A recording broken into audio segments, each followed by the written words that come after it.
And here he comes again now to bowl to keep Matif in a job beside the ball. He plays that one out towards cover point. They're going for a single here. What do you mean? Was he's going to have to hurry the throw from DJ Tips stumps in? Was he run out without scoring?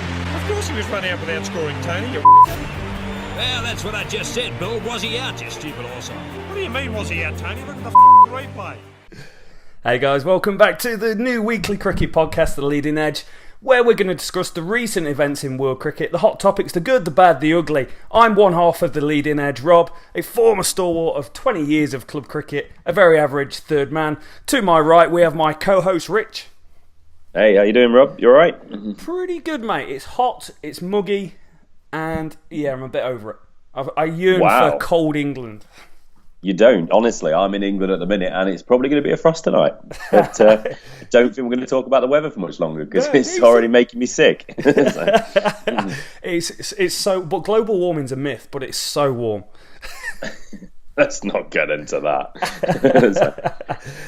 Just a big shout out to everyone that's subscribed to the YouTube channel over the last few days. Absolutely awesome. We've hit double digits already. We're over 25, 30 views on the video. So massive thank you from us, and great to have the interaction in the comments as well. That's what we want to do with this podcast. We want to grow a cricket community where there's an open and free discussion between people, and we take in all views from around the world on all the different people and all the different countries that are supported. So massive thank you from ourselves. Please continue to rate, review, subscribe wherever you take in this podcast. It's much appreciated, and we'll crack right into it. What is going on this week in the world of cricket news, Rich? Well, you ask. First things first. We're going to. We're obviously we have that word, that bias, but we're going to just stick with England to begin with. Australia-England played their fifth ODI, the fifth and final ODI at Perth yesterday, and England won by 12 runs. So that takes the series 4-1 for England, which is a nice turnaround from the embarrassment of the Test series. Tom Curran, white ball demon, took 5 for 35, man of the match award as well. Nice. Yeah, it's an impressive display. But I'll just, for those who haven't quite caught up with it yet, England batted first. As this is a new Perth stadium, this is not at the Wacker, so it's a weird stadium actually. It looks impressive, but it also just looks a bit like the Gabba as well. Oh, this is the shame. New one then. Yeah. So it's it's an amazing stadium by the looks of it, but the stadiums are a bit of character. I'm always going to kind of just prefer those ones. But anyway, I agree with you. Yeah. It's the same with football. When a football team move, it kind of loses that edge. Like Arsenal playing at Highbury was awesome. Now they play at the Emirates, and it's just another generic multi-million stadium that hasn't got what it used to be. That's why I like Rochdale. They play at Spotland still. It's still standing behind the goal. There's something about it. Yeah, thanks to everyone that have listened to us already, and I will understand if you no longer do after a mention of Rochdale this early.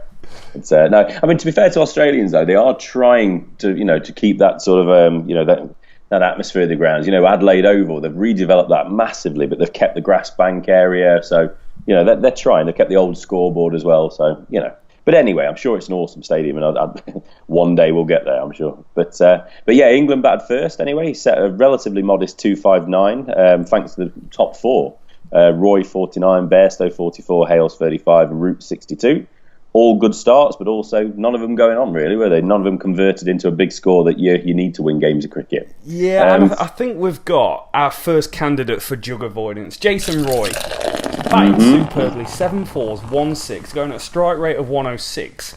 Just puts one in the air on 49. And I think what it comes down to is he's gone, I'm going to get a few quid for this game. I don't want to have to spend $50, $100 on a round for the boys. And he's like, I've got my runs, 49. I'll finish the series off strong. I did well earlier in the series. So that, son, is jug avoidance. And you should be forced to buy 2 beers for everybody. Everybody. Hey, mate, we'll go on to it in a little bit, but he's been picked up in the IPL, so we should be able to afford to buy a couple of breweries for every player, I think. So, but yeah, so none of the guys converted, which 249 a few years ago, you'd be delighted with that. But these days, it's not going to win you too many games of cricket. In reply, Andrew Tye, that household Australian bowler, household name. He took an ODI best of 5 for 46, which fair going there. And in reply, really, Australia looked like they were cruising towards the second win in a row. England still going to win the series, but it might have made it 3-2 instead of 4-1. But they just couldn't manage it. Mitch Stoinis, solid 87 from 99 balls, but it was Tom Curran at the end of the innings, just absolutely blasted the tail away. He had a couple of good sessions, but yeah, really impressive use of the ball. He's like a rich man's Jade Dernbach at the moment. He's got the good slower ball going on, has he? Oh yeah, absolutely. No, he really bowled well. Good reverse swing. He really, really hit the right areas. It's probably worth just mentioning that our mate Jake Ball. Looks like he was really struggling. He was bowling through the pain, and I'm not sure if it was heat or if he was struggling with an injury or whatnot. But he's took a bit of credit there. He kept going, kept bowling through to the end. But yeah, he looked in a bit of a bad way to finish the game. Yeah, well, luckily for him, in one way, he'll get a break now. He can, and he can go and winter with the Notts boys, and they always have a nice pre-season tour of the West Indies or UAE or somewhere warm. So he's got that. Yeah, he's got Barbados, isn't it? Yeah, Barbados. One shout out as well, David Willey. I'm just looking at the bowling figures. Curran and Willey opened the bowling. Both bowled just over 9 overs. Willey went at 4 and over, and Curran went at 3.75 and over.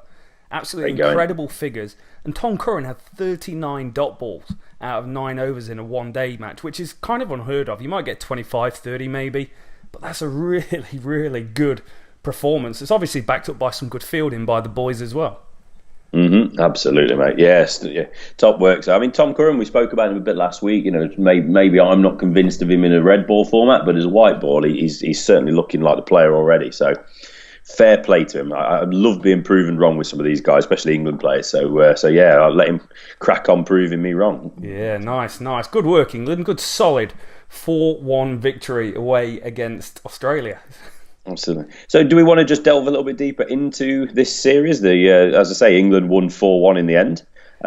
Do we want to just go into it game by game, maybe? Just have a little chat around the performances? Yeah, let's do it. Let's have a quick review of the one-day series. Okay, so started out, MCG day-nighter, Australia 304 for 8, England knocked off 308 for 5.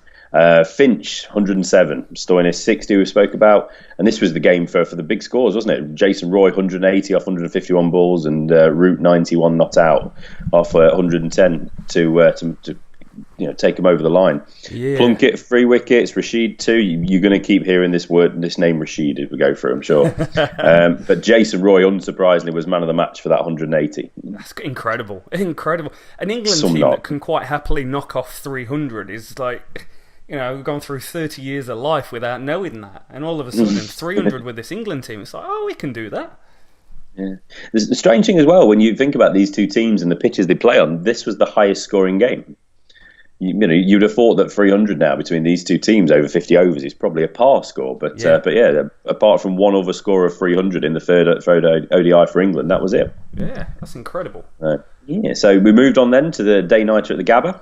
Australia batted first again, 270 for 9. England won 274 for 6, winning by 4 wickets. Again, Finch, 106, so he had great form, 107, 106 in the first 2 digs. Mitch Marsh followed up a 50 in the first ODI with a 36. David Warner chipped in with 35. Rashid, 2 wickets, and everybody's second favourite spinner, Joe Root, got 2 for 31. Joe Root, man of the match, actually.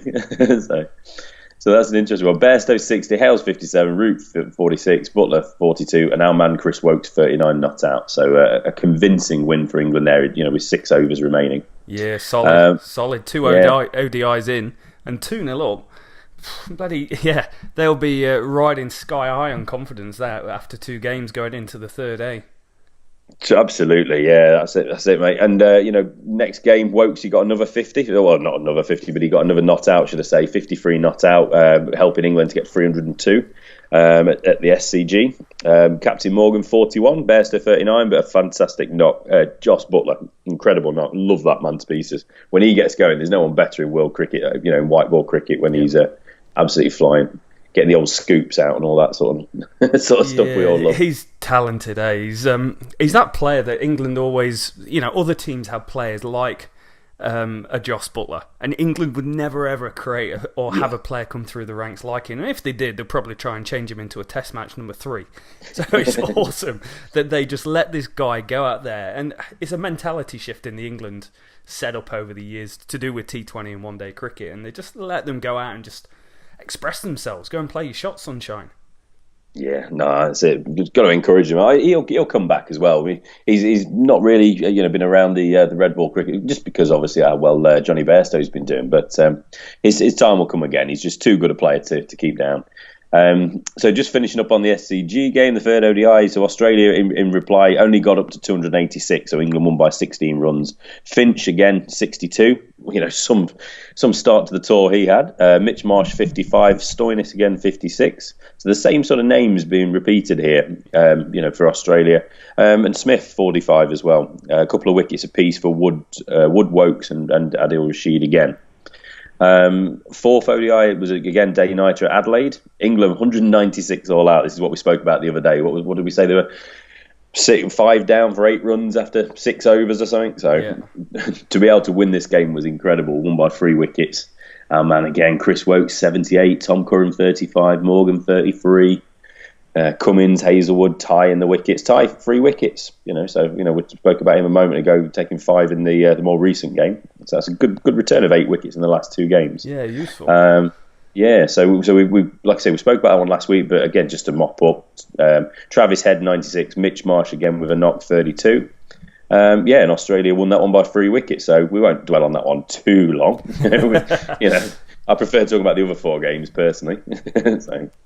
And that takes us up to the game yesterday at Perth Stadium, where Tom Curran, surprise, surprise, was man of the match after his 5 for 35. And there was contributions all round really. Root, we spoke about that for the England guys. Root 62, Stoinis with his knock, but then also Glenn Maxwell 34, Tim Payne 34 as well, and Moeen finally got some wickets, 3 for 55. Yeah, good lad. It's a bit of a strange old series. Like, no team's dominated. England's won 4-1. But the teams are quite evenly matched. It's not like they've been smashed by 80 runs or 9 wickets. They're all pretty tight games, but years of watching England, and it's a bit of a negative nanny coming out of the 90s and early 2000s. England just don't win tight games against Australia, or close games. The only time we beat Australia is when someone would have an absolute blinder, and here we've beat them 4-1 in a series where Finch top scored. Stoinis was 4th top scorer. Marsh was 5th top scorer. So 3 of the top 5 run scorers were the Aussies. But England still managed to get results. And it's not like one guy had, like the ultimate Alistair Cook Test match series. The runs were just shared around every single time. Everyone pitching in, everyone doing their job. And it makes for a great team when everyone takes responsibility for their bit and doesn't leave it to anyone else. Yeah, absolutely. Yeah, I mean, like you said, the standout players really for Australia, Finch, obviously, especially the first 3 Test matches. I mean, he was incredible. Marsh, very consistent. Stoinis, really nailing his place down in the white ball cricket. Potentially might move up to that maybe number 3 slot in time. So good contributions there. England, it's a bit of a strange when you start looking at the averages and looking at the top scorers. It's a bit of a strange one because Root, obviously, he did well, 91 not out high score, average 75. But then you look at other guys. Roy, he in 1 knock he got 180. So in another 7 knocks he got 70 runs. Yeah.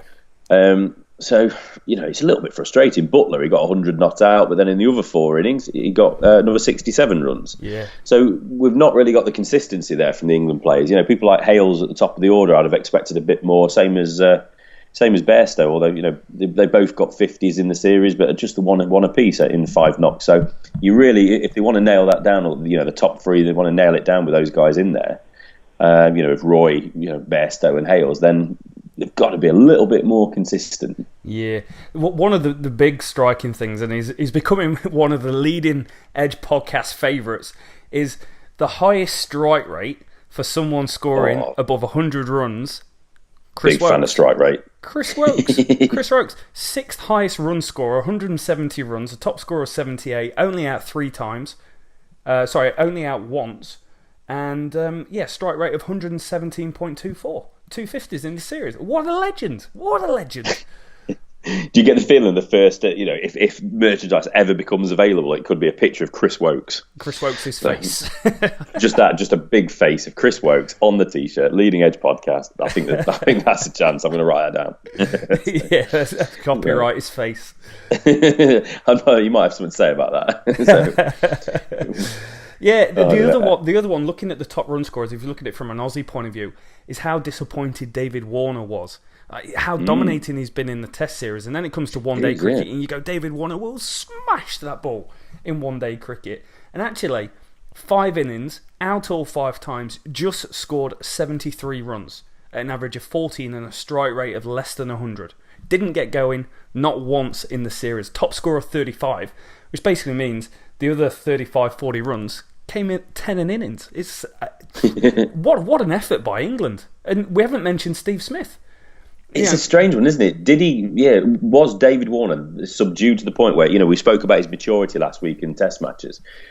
Has he almost been subdued by that mentality of saying to him they want him to play with more maturity, take your time, whatnot? Has he just found it difficult getting back into the groove of playing white ball cricket and just biffing it to all corners like he always used to do? Yeah, could well have done. And you've just taken that emotional roller coaster of the Ashes series, because Steve Smith fits the same boat. Steve Smith only scored 102 runs all series at an average of 20 and a strike rate of 68. It's like, that's Steve Smith. Steve Smith has scored 600 runs in the Test series. Strange. It's just bizarre how cricket can move on so quickly, especially when you're jumping into a different format. So some impressive performances though, and I just, like I say, for me, if I was to summarise it, I would just want to see a little bit more consistency with the bat from England. They do bat down the order. We spoke about people like Wokes, haven't we?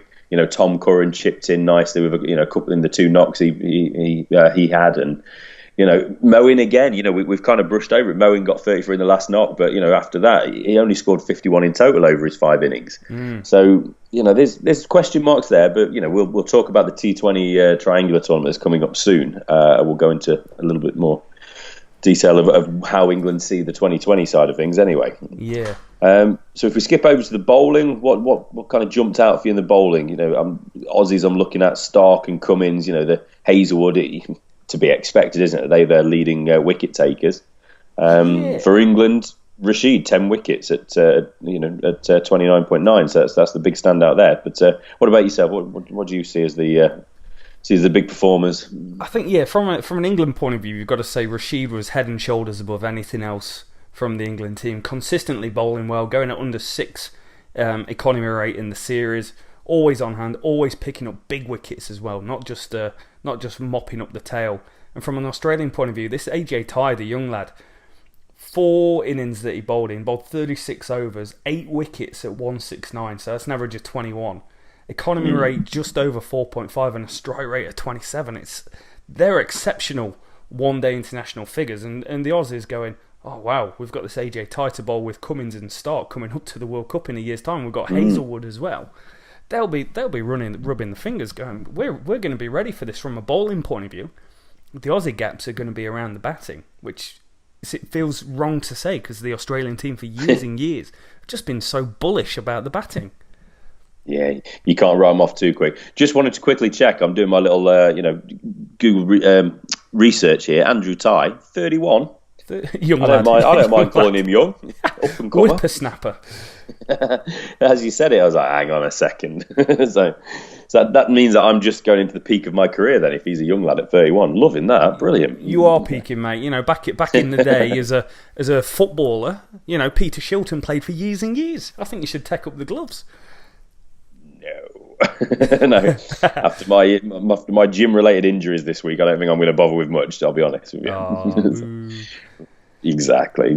I want sympathy. I just solid by the England team. Solid setup. Good to see David Willey play in the last game. Really rate him as a cricketer. He's been pretty destructive with bat and ball in domestic T20 cricket over the years. Moeen Ali, probably the only, again, similar to the Test match, slightly disappointing for Moeen Ali. His tour, he'll look back on it with a bit of regret. And I hope he's not on the list. But he could find himself with a poor tour of New Zealand, a poor T20 international tri-series campaign. He could be one that actually finds himself up on the chopping block, which is incredible for the year that he's just had previously. Yeah, cricket moves on very quickly if you're not performing. And just one other thing I'm just noticing as well, Mark Wood as a cricketer, he's had a up and down couple of years. He really established himself in the England sides. Then he struggled with injuries and he's starting to come back from injuries, and there's always been a big push to get him back in the team because we lack that pace bowler with a lot of sort of 88, 82, 85 mile an hour bowlers, but Wood's got that extra pace. But in all the games he's played for me in the last year, he doesn't really take enough wickets. In this series, he took 4 wickets in 4 games. Decent economy, under 6 again, 5.5 over, going at 5.5 and over, but he just doesn't take wickets. I hope that changes, because he does give us something different, and he's, he seems like a great character. You want those people in and around the dressing room, but if he's not going to take wickets, then we need to be looking elsewhere. And there's some young blokes out there that maybe it's time some of them got to go. Yeah, you could well be right. It does take a while to come back from an injury, but it's almost like you're a better player once you're out the team on the shelf. Like your reputation sometimes precedes the actual abilities on the pitch. Now, that's not to say Mark Wood's not a fantastic cricketer, because he damn well is. He's done great in domestic cricket. Did okay in the Test team. I thought he was kind of a bit of an oversell in the Test team when he was there, and he did get a couple of wickets early doors in his career. But he's never established himself as a world-class bowler. And it's almost like with him being on the shelf, it's that, oh, well, we're not doing very well. Oh, but if we had Mark Wood back in the team, it's almost like his the aura around that he can actually bowl quite quick negates the fact that he's not as good as what people actually think he is at that level. Well, and not taking anything away from it. I don't think either of us are going to try and do that. He's a nice bowler. He's a good bowler, and he does have that pace. But if we had other guys around the team that had that extra pace, I don't think we'd be crying, banging the door or crying for him to come back in the team straight away. But it's that added pace, isn't it? That's the problem, and he just needs to find a way of taking more wickets. It's easy as that, isn't it? Surely, it does. It's a very simple game when you put it down. But batsmen score runs, bowlers take wickets, and if you're not doing your job, you're not going to have a job. Exactly. What do you want me to do, Skip? I want you to take wickets. No problem. Easy as that. Come on, Mark, sort it out. Cool. All right. So that was Australia-England ODI series. Are we good? Are we happy with that? Are we ready to move on to what's next in world cricket? Yeah. Let's move on. I think we'll take pride. We've won 4-1. We lost the Ashes. Big chin up. We'll roll on to the Tri series. I've moved on from the Ashes already, mate. I'm looking forward to the next one. Is it 2019? Is it? That's what it's all about now. Let's not worry about the one that's just been. No. Right, South Africa, India, the third test at the Wanderers. The pitch was the main talking point in day 3, wasn't it? With players have been taken off the field, but day 4 saw the conclusion of the Test match with a hard-fought win for India, who won by 63 runs. After everything that went off on day 3, you'd have expected absolute dramas on day 4, and to finish the Test match off, but it didn't really play out like that. The pitch did have a few demons in it, but the batsmen really, really battled through it and didn't make it look as bad as it probably has been. Credit to the South African batsmen. You've got to say that. Dean Elgar, I think he was 11 not out overnight. He was incredible. 86 not out. He was absolutely stranded by his South African teammates. Dismissed for 177, which in the grand scheme of this Test match, it wasn't a bad score.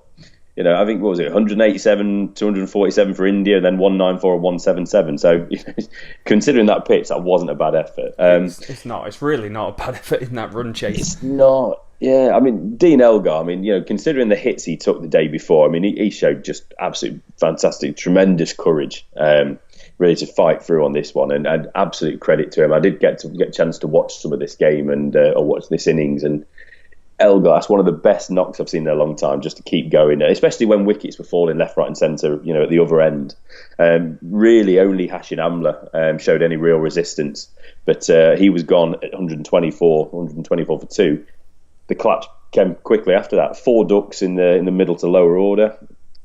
That's pretty much game over, isn't it? You just can't do it, especially with that pitch. It just seemed like some of the guys wanted to just get in the showers and go out for a beer. They didn't seem too interested in putting up too much of a fight. But then I've not really battered on one of them tracks against people steaming in trying to take my head off. So true. It is a great effort by South Africa. It's got to be said. To get back out there after, I was slating the decision that they potentially might go back out there. I was like, that's one of the most ridiculous things. The pitch isn't safe. You can't polysealer it up and you can't go back out there and play. But they did. And like you said, the pitch behaved a little bit more. But South Africa were looking pretty set. But Ishant Sharma, who seems to have been around since Jesus was a lad, he had a spell in the middle of the innings and he picked up 2 huge wickets for the Indian team. He got Amla. And he also picked up Faf du Plessis, while at the other end, Bumrah ran through and picked up de Villiers, and he picked up de Kock. So it was literally within that spell of the game, absolutely changed the direction of the result. You would have always said India were favourites, but South Africa were looking solid and strong, And then Sharma and Bumrah's a cracking cricketer. Really highly rated in India. Yeah, It's he looks impressive. Superb performance by them, and they weren't even the leading wicket takers because No. Mohammed Shami came in and he picked up Markham, and then he just blew away the tail. Philander, who's normally good for 20 or 30 runs, I kind of put him in that Ashley Giles-esque sort of role at number 7 or 8, where you just expect him to get in a bit. But yeah, Shami was just too good. He absolutely ran through the bottom order, and they cleaned them up pretty convincingly and won convincingly in the end by 63 runs. But yeah, the pitch I've never heard of it. The pitch isn't good enough to play on. Oh, we'll be all right next day. You'll be ready, Flower. Get back out there. Okay. The umpires must have been, like we spoke about before, the umpires must have just come out at night and just stared at the pitch a little bit longer, and eventually the pitch did just say, okay, fine, no problem, we'll behave. Yeah, why not? So that must be the only explanation. But yeah, you mentioned about the Indian bowlers. Really impressed with Bumrah. He just looks a top talent. I mean, when you see some of the paces that that after his deliveries, it's coming up at 85 and whatnot, and it doesn't look that impressive, but it doesn't quite link with the ball you've just seen. Yeah. He seems to hurry up batsmen all the time, and really impressive. And he's got one of them strange actions where it doesn't, you can't really. It's not a MCC coached, bowling action, but they're just, effective. A bit like Malinga, not quite the same, but it's nice to see bowlers that don't have that perfect repeating action. It's nice to see something different and quick and aggressive and, just entertaining. And that's what cricket is at the end of the day, isn't it? It's something they're two entertainers. It is. It definitely. Yeah, it's awesome. Everyone loves it. There was Murali as a spinner. There was Malinga as a bowler. Remember, like Fidel Edwards and people like that. Just completely different. Throw the coaching manual out. It's the same. It's the same legal action, but it's just doing it in a different way. And that's the beauty of cricket. Yeah. Anyone can do anything that they like, and I think overall India will be disappointed to lose the Test series. They've turned themselves into a great Test team, the top of the rankings by an absolute country mile before this series. South Africa at 2, and South Africa they've edged that gap back towards each other now. So how long will India be at the top? I'm not quite sure, but don't take away from the fact that India have been a great Test team for what feels like probably 5 or 6 years now, because I would put them in the same mould as Pakistan, ultra talented, but they were missing a bit of depth from seam bowlers, and sometimes they went a bit missing in the field. They always had a great spinner, and now they've got Ashwin as a spinner who's hands down one of the best in the world and a great batsman as well. All round nice guy, big thumbs up for him. And yeah, they've just what they've done as a Test unit rather than just being a one-day and T20 unit, which is what the country loves. It's unbelievable. So more credit to them. Still not convinced. Controversial topic. Still not convinced that Virat Kohli is the right guy to be captaining the team. Controversial statement. He's done a good job, but he reminds me a little bit. He's a fantastic batsman, but he reminds me a little bit of the swagger of a Ganguly or someone like that, and I don't put them as a natural leader. I think when things are going well, it's easy for them to go, oh yeah, he's doing all right. He's got a great team behind him. I feel there's probably better people in the Indian unit that could potentially take over from his captain and just let Kohli bat. But Kohli is very much a look at me sort of guy. And I could be wrong, but that's the impression that I get. Yeah, you have to be careful saying certain words, but he exudes that. It's more arrogance than self-confidence, isn't it? And as a captain, it's great to see a captain lead from the front, score runs, take wickets, whatever it might be. And really perform with the bat, but you want to see them have that self-confidence, so you know that you can trust them and follow them. But when it turns to arrogance, a little bit like a Kevin Peterson, you can quickly get turned off from supporting these guys and going into battle with them. So it's a dangerous one, isn't it? And it'll be interesting to see what they do. Obviously, it's called building up to a big summer for us and England and India. India being one of the tourists to England this year. So it'll be interesting to see how they perform and whether they stay with the same captain, same setup, or whether they do change things about. But it's always more difficult for countries like India or countries subcontinent cricketing nations coming to places like England. Conditions are so different, aren't they? Yeah, they so are. That's going to be really interesting, and I really look forward to building up that series closer to the time. Yeah, it'll be a cracker. Yeah, so again, just like we've done with the England, ODI series, do you want to just briefly run through the results of this series so we can just do a quick review if you want? Yeah, go for it. So first test saw India. South Africa bat first, 286 in the first dig. De Villiers 65, Du Plessis 62 and de Kock 43. If you haven't got a D or a do, you didn't get any runs that game. India 209, Pandya 93 in the first innings, who's been quite an impressive player. I'd not seen much of him until recently. Big turning point for this one was 130 all out in the second innings for South Africa. So you're thinking at that point, game on, really, aren't you? But then just looking along, then India were 135 all out. So they really threw away a damn good chance to win that game of cricket. Yeah, they did. Ashwin top scored with 37 in the second innings. Vernon Philander getting his man of the match for taking 6 for 42 and blowing them away, winning the game.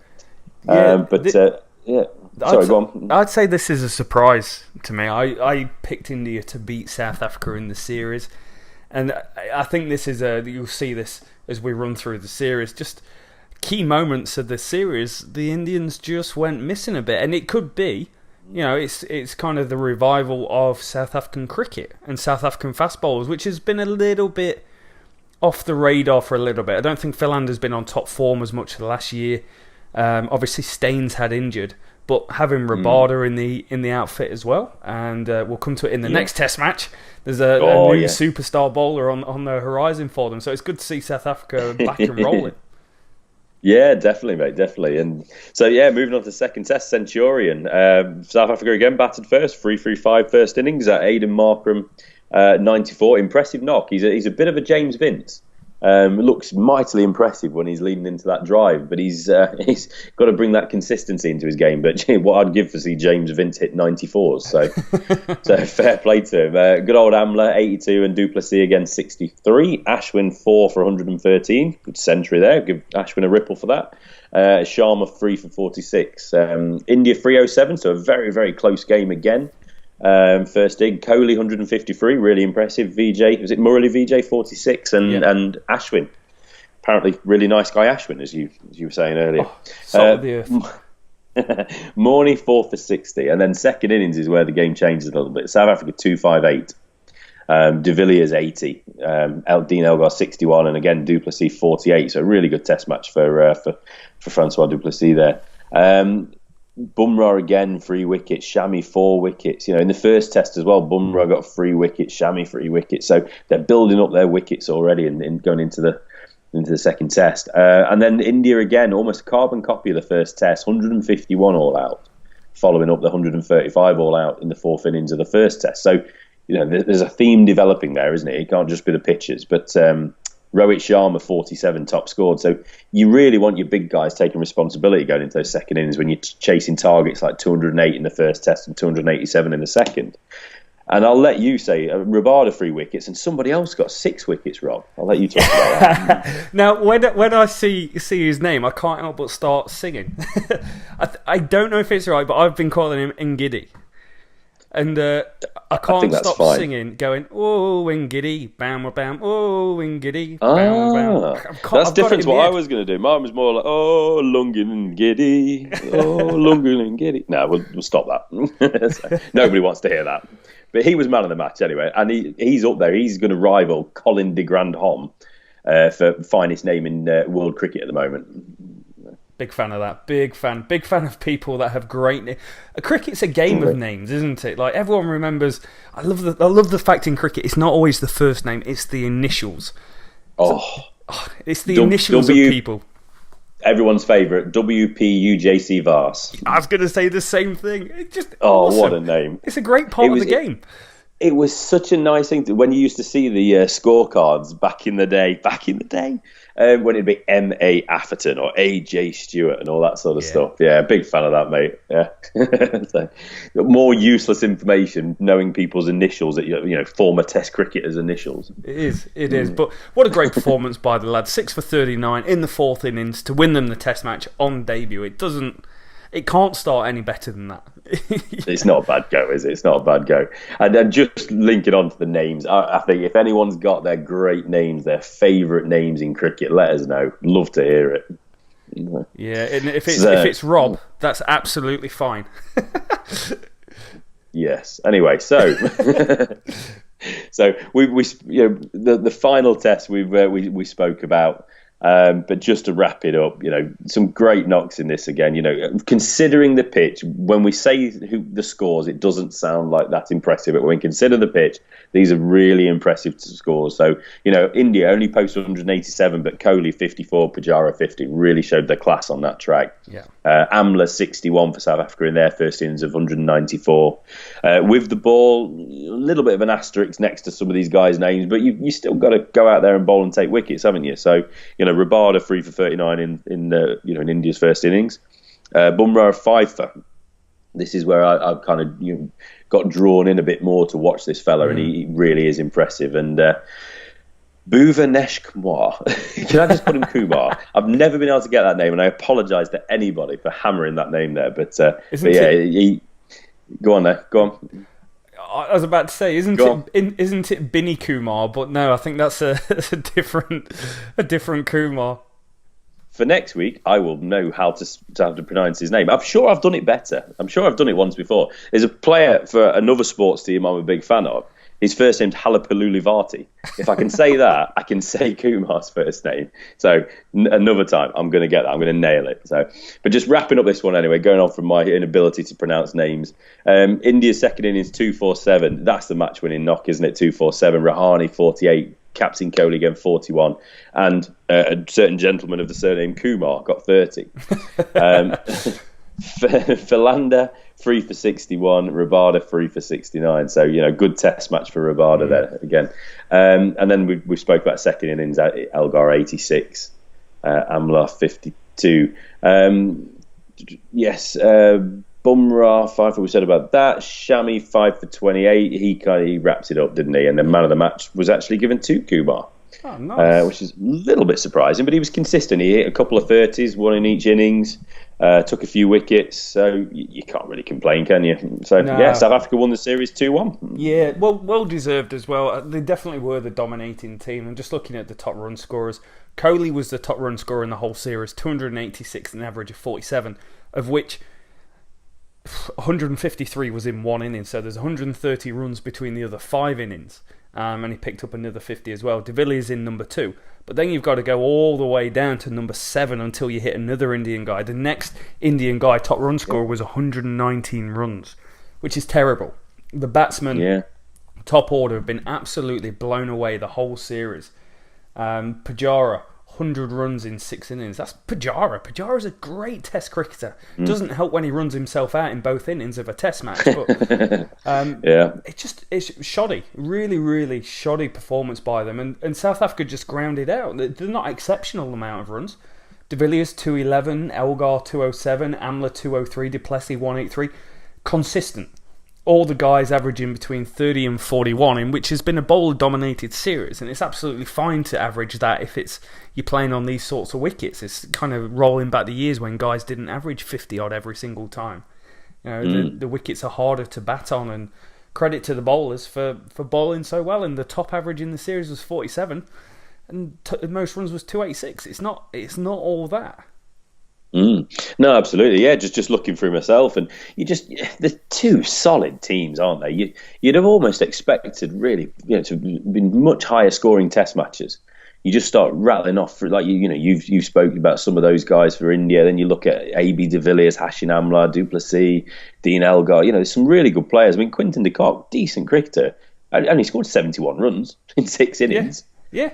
That's a strange one, isn't it? You wouldn't expect that. You're struggling for a bit of form there. But it just seems both teams they're just not quite there, are they? They're just lacking that little bit of balance, perhaps. Just though, one or two players maybe just need freshening up a little bit. But they're good teams. They really are. And it surprised me really how low scoring the series has been. Not massive, impressive individual performances apart from Kohli's 153. It's been some nice knocks, but nothing groundbreaking, is there? Yeah, exactly. Yeah. It's credit to the bowlers. And talking of the bowlers, you've got the South African unit was pretty solid. Fell under 15 wickets at an average of 15. It was only three Test match series.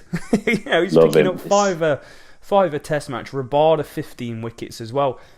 I feel like Rabada's was an under-the-radar 15 as well, which just goes to show how good he is. His best bowling was 3 wickets in an innings, and he picked up 15 wickets. So, incredible consistency from him. Averaged at 20, and then you've got Morkel with 13, and Ngidi picking up 9 in 2 Test matches as well. So, incredible consistency.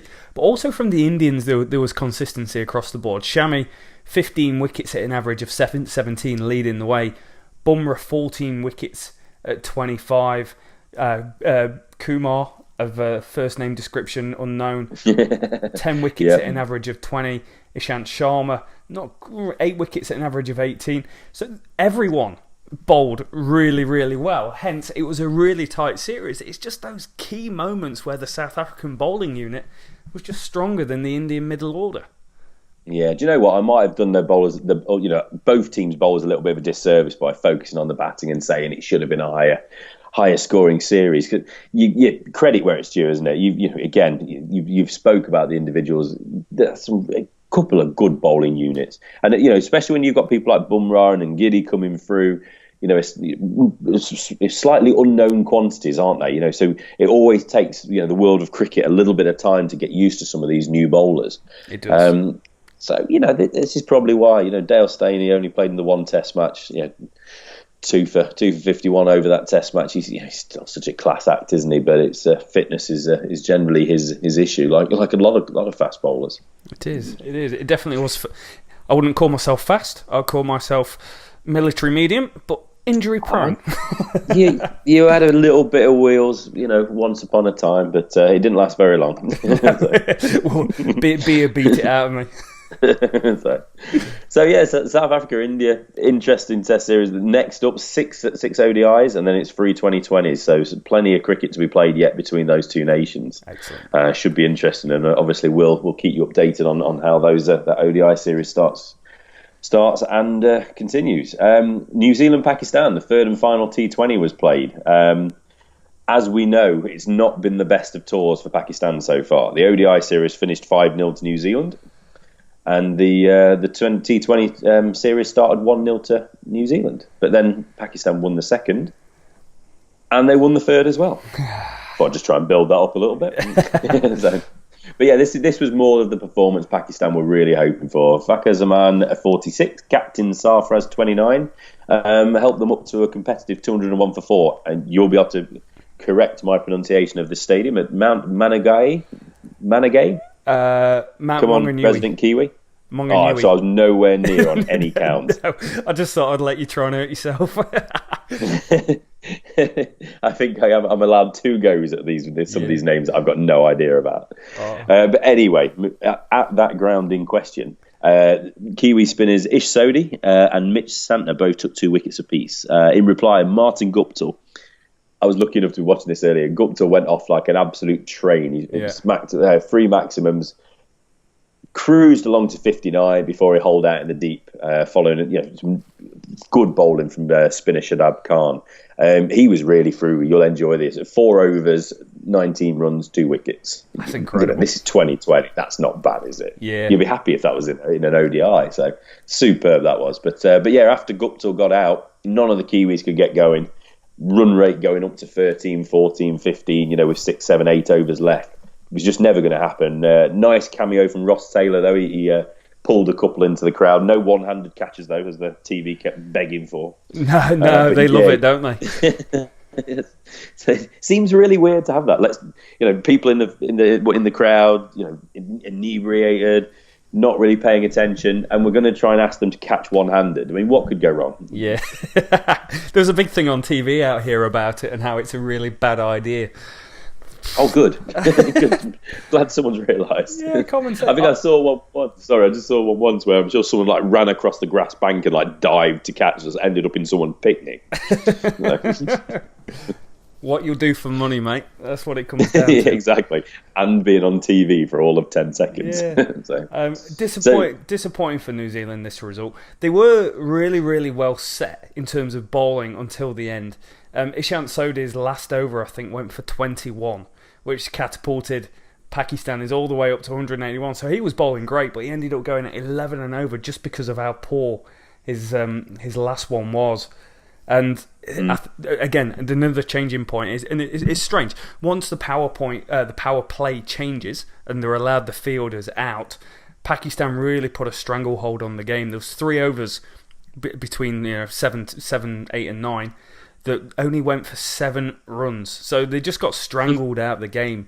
And then there was too much to do. Guys were coming in, trying to play big shots, trying to get things moving. And fair play to Pakistan, they bowled and they fielded superb and deserved to win.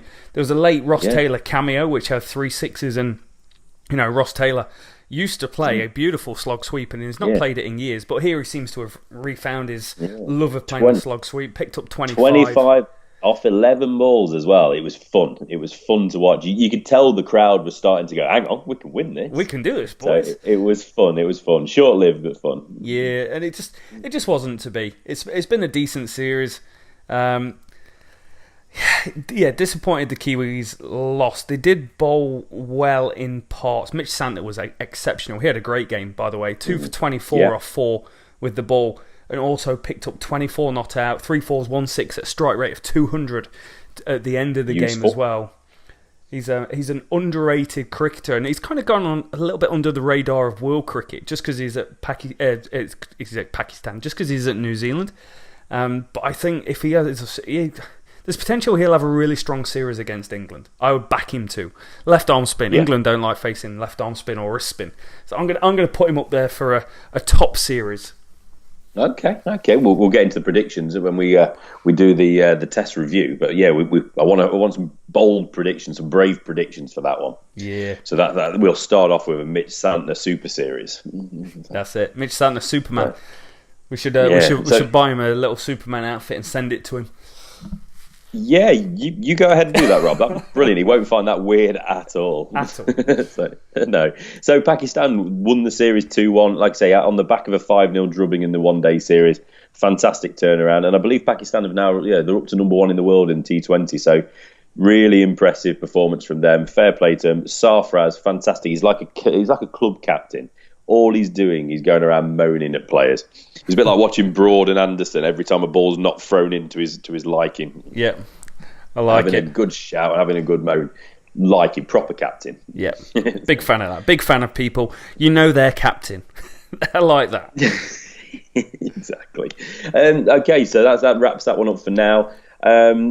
Just a little bit of news just to mop up before we go on. Doug Bracewell, the Kiwi seamer, he signed for Northampton the first month for the 2018 county season. He's going to be available for their first 4 county championship matches before South African all-rounder Rory Kleinveld arrives mid-May. Bracewell, 27 test matches, 16 ODIs and 17 2020s under his belt for New Zealand. It took 250-odd first-class wickets. 100 wickets in international cricket. So, decent lower order batsman, steady bowler, certainly a good bowler at county level. So I think that's a really nice pickup for Northampton for the start of the season before Kleinveld comes in. Yeah, solid comes to mind. And, you get guys that come through and you're like, oh, they're of good cricketing stock. He is from good cricketing stock. His father played for New Zealand, Brendan Bracewell. He's got 2 uncles. One is the John Bracewell, very well the household John Bracewell. name. Michael Bracewell's a relation. Mark Bracewell, he was an uncle as well. So just cricketing genes, cricket in the blood. And yeah, he's not a set the world alight, but I actually think him in English conditions will work out damn well, and he'll have a good year for them. He's one of those, if I want to use that term, bustling. Yes. Type of bowler, isn't he? Yes. I think some people are just made for that description. Yeah. Doug's one of them. Yeah. Moving on, next piece of news. We meant to mention this last week, and forgive me for not, but I like this piece of news. England women cricketer Anya Shrubsole, I have to say that one quite slowly, World Cup winner. She became the first woman to appear on the cover of Wisden Cricketer's Almanac. I think that's fantastic. It shows which way the game's going. I mean, women's cricket is really getting traction at the moment. There's been some good series. Obviously, the World Cup was well watched. So really fair play for her as well. She's had a great year. She was nominated for the BBC Sports Personality of the Year. She also won the ICC Spirit of Cricket Award. And in September, she also became the first female cricketer ever to receive the Christopher Martin Jenkins Spirit of Cricket Award, created by the BBC and the MCC in memory of the former Test match special commentator. I think that's just a fantastic piece of news. It just shows you that cricket and the kind of old stuffy institutions of cricket, things like Almanac, the traditional, annual book, they're moving with the times. Yeah, no, it's a great thing. It's not just a great thing for cricket. It's a great thing for sport. I really like the fact there's almost a women's revolution going on in terms of the publicity that they're getting, and it's the quality of women's sport is the thing that's changing. It's more professional than what it used to be. There's slightly more funny, but there's obviously a huge disparity between the wealth of a woman cricketer or a woman in most sports compared to the male. Sure. And you can see it across the sporting industry. You had superstars like Ronda Rousey. She became the highest paid UFC fighter at the time. She was the biggest box office draw they had alongside Conor McGregor. Wow. That's a lady, that's a woman doing that. And the fact that they had this mainstream publicity shows that there is quality, and it shouldn't be a male-dominated environment. Any sport, there's cricket. It's happening with rugby. Rugby league is about to have the first NRL, the Australian Rugby League, is having its first year of having a women's league set up, Brilliant. Which the New Zealand team will be a part of. It's across sport, and it's absolutely exceptional that cricket are trying to be at the forefront. And I think women's cricket in England has always been managed quite well, but it's one of them. There's such a huge gap. How can they continue to plug it? And it's by creating superstars. And this is definitely one way to go ahead and create superstars, have someone that's much deserving actually get recognised for something and get the mainstream publicity. That's brilliantly said, mate. Yeah, can't say that any better. That's fun. Yeah, sums up. And it's getting it. Sky Sports over in England. Them showing it on TV, making sure that there's plenty on there.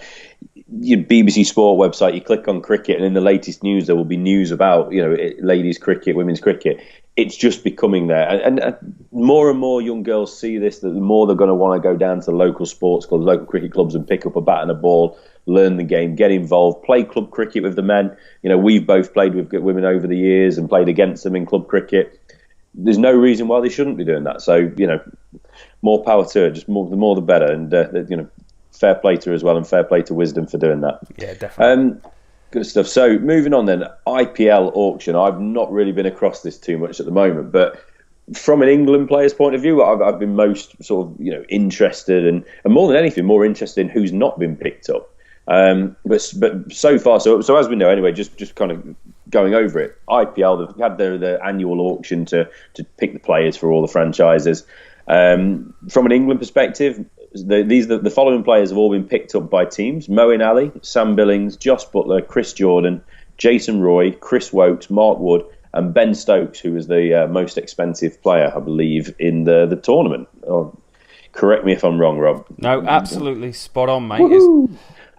Awesome. So what I'll do is I'll just quickly go through the English players that were available and who have gone unsold so far. And that starts with Johnny Bairstow, Ravi Bopara, who's been playing T20 cricket. Can't remember where. Is it Bangladesh, perhaps? Not sure, but he's certainly been out on the rounds anyway. So Johnny Bairstow, Ravi Bopara, Tom Curran, Joe Denley. Joe Denley? That's like me putting my name in. Sorry, Joe. Stephen Finn, Harry Gurney, Alex Hales, Tom Helm, Dawid Malan, Timul Mills, Owen Morgan, Samit Patel, Super Samit Patel, Liam Plunkett, Adil Rashid, Joe Root, and David Willey. Wow. So from those two lists of names, what are the surprises? I mean, for me first, it's players like Joe Root, David Willey, Timul Mills, Owen Morgan, the guys that haven't been picked up.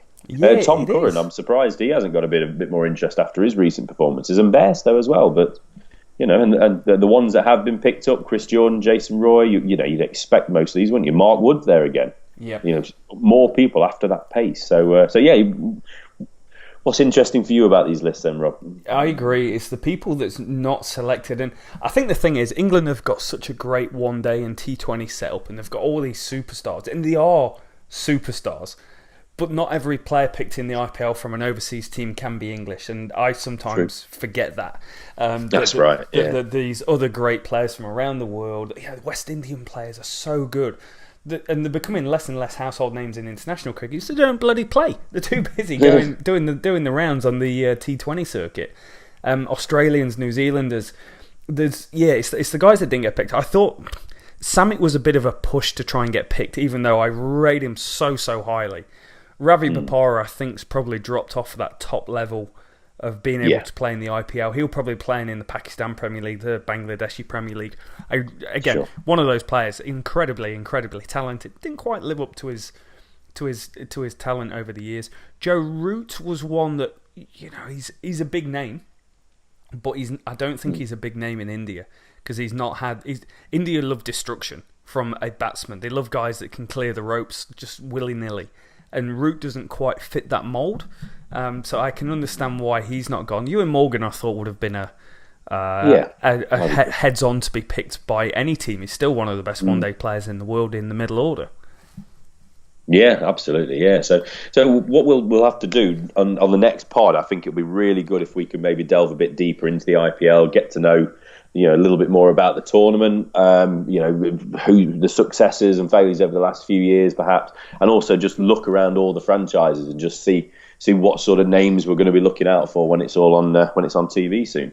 And that will do it for today, guys. I hope you've enjoyed episode 2. Coming up next in episode 3 will be a preview of the IPL. Where have people gone? How much have they been paid for? And who do we think has got the best shot of winning the IPL? We'll stay close to all the red ball cricket from around the world. We'll stay close to the tri-series between England, Australia, New Zealand. What's going on in county cricket? All the latest signings. So from me, Rob, it's a massive thank you very much for all the subscribers on YouTube and the views. It will be coming up on the Apple Podcast ASAP. It's out there for review at the moment. And also you can catch us on SoundCloud and you can catch us on Castbox as well. So wherever you are downloading your podcast, look out for the Leading Edge or follow us on Twitter.